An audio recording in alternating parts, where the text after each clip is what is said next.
ইয়াততো আমাৰ 150 বিঘা মাটিৰ ওপৰ ৰাইজৰ গ'ল। মোৰতো 9 বিঘা মানেই গৈছে। পেকেট ৰঞ্জিতে ৰোৱা হৈছিল চাহপান, কিন্তু বচাব নোৱাৰিলোঁ। চাহপান ওলাই বাচিব ক'লে, কিন্তু নোৱাৰিলোঁ। কাৰণ কৃত্ৰিম বানৰ কাৰণে আমাৰ গোটেই পানীটো একেদিনাই ৰাতিৰ ভিতৰত হোৱাৰ কাৰণে আমি মানে কোনো কাৰণে বচাব নোৱাৰিলোঁ। আৰু নেক্সট আমাৰ ইয়াত ধৰক এতিয়া কঠীয়া নাই, যিটো আমি ধৰক এতিয়া লাহি কঠীয়া পাব লাগে বৰ্তমান। হাৰকণা চাৰকণা এনেকুৱা বিৰৈ চিৰৈ তেনেকুৱা জাতৰ আমাৰ কঠীয়া নাই বৰ্তমান এতিয়া। কোন পথাৰত তেনেধৰণে পানী এইটো মাছপুঠীয়া দেউৰী মানে কিচামতো কৰিছে, তাৰপিছত খেনচোৱাৰ পথাৰত কৰিছে, বালিকা আৰু দেউৰী চিলামানাটো আগফালে গোটেই ফিল্ডখনেই শেষ। কিহৰ কাৰণে এনেকুৱা ধৰণৰ অৱস্থা? কৃত্ৰিম বানৰ কাৰণে হৈছে। যান এক ৰাতিৰ ভিতৰতে পানীটো হৈ যোৱাৰ কাৰণে ৰোৱাখিনি যে ডুবি গ'ল, পানীটো যাব নোৱাৰা হ'ল যে, সেইকাৰণে ধৰক পানীটো ওলাই যদি ওলাই একেৰাহে গুচি গ'লহেঁতেন, লগালগ গৈ থাকিলেহেঁতেন, তেতিয়াহ'লে আমাৰ ৰোৱাবিলাক নষ্ট নহয়। আজি মই খেতি কৰা 12 বছৰ হ'ল, এতিয়ালৈকে মই তেনেকুৱা অৱস্থা পোৱা নাই 17 চনৰ বানপানীৰ বাহিৰে। কিহৰ কাৰণে এনেকৈ পানীটো ওলাই যাব পৰা নাই, কিবা অনুমান কৰিছে? এইটো বৰ জান এটা বুলি কয়, সেইপিনে জান এটা আছে, সেই জানটো অলপ বন্ধ হৈ আছে। আৰু দেউৰী চিলামনাৰ যিটো মানে মন্দিৰৰ ওচৰৰ কালভাৰটো আছে, পানীটো কটাটো অলপ কম হৈ আছে, মানে তাত মেটেকা অলপ জাম হৈ আছে। সেইটো কাৰণে ধৰক পানীটো আমাৰ হেৰি হৈছে। আমি ধৰক এতিয়াতো চৰকাৰৰ পৰা একো নাপাওঁ সাহায্য, কাৰণ আমি আধি আৰু চুক্তি কৰা মানুহ সকলোৱে। ৰোৱা সময় এয়া আমি নাপাওঁ, খুব বেছি ধৰক 9 বিঘা মাটিৰ ঠাইত 9 কেজি ধানো নাপাওঁ, চব গেলি গ'ল।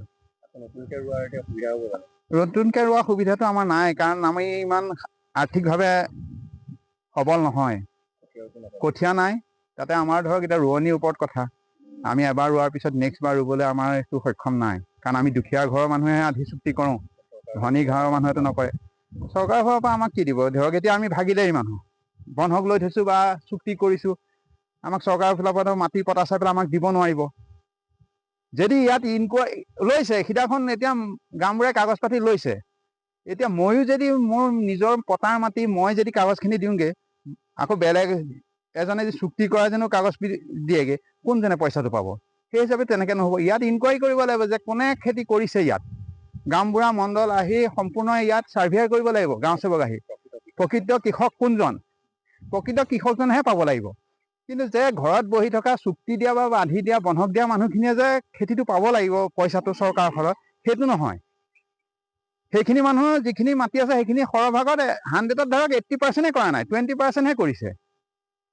সেই মানুহখিনিয়ে ধৰক পইচাটো এতিয়া পাব, কিন্তু এতিয়া আমিতো সেইখিনি ভাগিদাৰী বা চুক্তি কৰা বন্ধক লোৱা মাটি সেইবিলাক নাপাওঁ। কাগজ খোনোতে ক'লে মই এতিয়া নোৱাৰিম তেনেকুৱা ধৰক। আৰু মই গৈ দেখিলোঁ, মই নিজেও দিবলৈ গৈ কাগজ, মই যাৰ মাটি কৰিছোঁ সি আগতে দি পেলাই বহি আছে, সেনেজনী মইতো তাত আৰু কাগজ দি লাভ আছে জানো কওকচোন?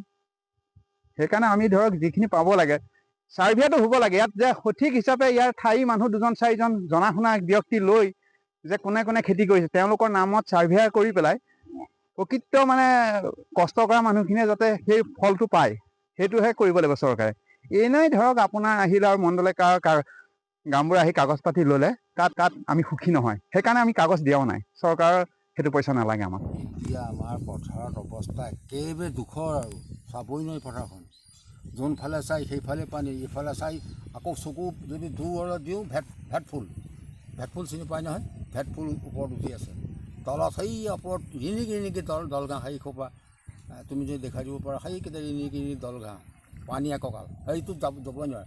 তাৰ ইফালে আমাৰ ৰাইজে মাটি ৰুইছিল, সেয়াটো গ'লেই নাই, মানে একো নাই। মানে এই আহে জীৱ জন্তু, কিছুমান জীৱ জন্তু মানে চৰাই চিৰিকটি, হাঁহ, বনৰীয়া হাঁহ, বৰটোকোলা এইবিলাক পৰি আছে খালী পদুমৰ ভেটাই ফুলৰ মাজে মাজে। কিমান খেতি পথাৰ নষ্ট হ'ল? বহুত। এই বালিটিকা গাঁও, বাঘৰ চুক, চিলাবন্ধা, এইখিনি মানুহৰ মানে বিলৈ নাইকিয়া হৈছে।